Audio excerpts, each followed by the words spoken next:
भारत जो है वो एक international north south transport corridor जो कि सेंट पीटर्सबर्ग से चलता है और इंडिया आता है। आप क्या समझते हैं? सुनने में आ रहा है कि दोनों रशिया और इंडिया जो है दोनों ने ये कोई मुआहदा किया है कि $5 बिलियन की पर एनम ट्रेड जो है वो हम तकरीबन 4 साल तक इस कॉरिडोर से करेंगे। तो आप क्या समझते हैं? और मैं मजे की बात है, एक और भी रिपोर्ट पढ़ रहा था, आज ही बल्कि रिपोर्ट पढ़ रहा था जो कि डिटॉचे वैले जो कि जर्मन न्यूज़ एजेंसी है, बल्कि जो टीवी भी है, और वो उन्होंने कहा है कि भारत जो है वो इस वक़्त सबसे ज़्यादा जो कोयले की खरीदारी है, उसने रशिया से की है और तकरीबन 30% रायत पे रशिया को कोयला जो है वो बिक रहा है। रशिया इंडिया को कोयला कोयला दे रहा है। तो ये ये जो नॉर्थ साउथ कॉरिडोर है, और रिसेंटली मैं देख रहा था कि ऑयल इंपोर्ट भी 18% बढ़ गई। तो आपका क्या ख्याल है? भारत को तो बड़ा फायदा है इस जंग का फिर।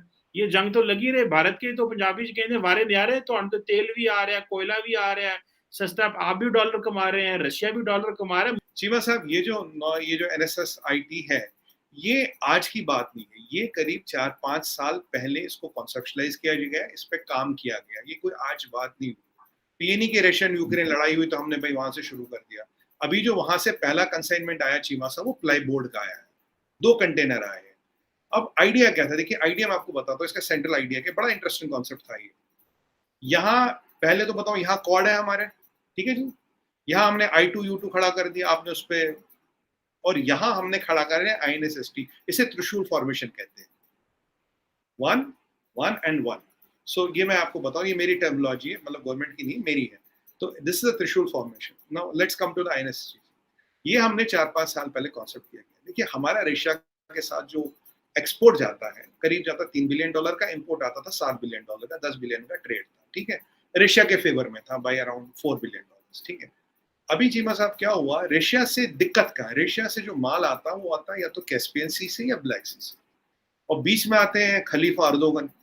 एक रूट पे उनका कंट्रोल है। अगर वो रूट ब्लॉक करे, हम 45 दिन में जो माल आता घूम के, एक तो कॉस्ट बढ़ती है और टाइम बढ़ता है। It's not a very viable route. हमने जो NSTC बनाया, इससे माल आएगा 25 दिन में बॉम्बे। बॉम्बे सबसे बड़ा कंटेनर टर्मिनल है इंडिया का, ये तो आपको पता होगा। 25 दिन में आएगा। दूसरी बात, इसमें 2 रशिया के पोर्ट्स इन्वॉल्व है और 2 ईरान के पोर्ट्स भी इन्वॉल्व है। बाय द वे, ईरान मुसलमान है, आपको तो पता ही होगा। अब आप शिया सुन्नी वाली बात मत कीजिएगा उसमें, ठीक है।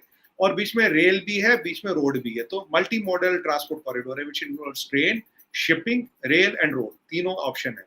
और जो हम ईरान में जो रेल लिंक बना रहे हैं, उससे ये टाइम घट के 21 दिन में आ जाएगा। जो पहले माल चीमा साहब 45 दिन में आता था, और एक वाला रूट तो आपके खलीफा के रहमो करम पे चलता था, हमने वो डायरेक्ट अब ईरान से लिया है, ठीक है जी। डायरेक्ट ईरान से, ईरान रशिया से लिया, 21 दिन में आएगा। Advantage, cost of reaching goods per ton reduces by $1,500 sir. Per ton $1,500 is a god damn big amount. अब इसका फायदा क्या, मैं ये भी बताऊंगा आपको। $1,500 पर टन बहुत बड़ा अमाउंट होता है। दिन हो गए आधे। ये 7,200 7,300 किलोमीटर का कॉरिडोर है। By the way, in the future it will also expand to Germany. तो वो आपको सीधा सीधा वेस्टर्न यूरोप में ले जाएगा। तो आप मिडिल ईस्ट में हो, आप इंडो पैसिफिक में हो, आप रशिया में हो, और जाओगे वेस्टर्न यूरोप में।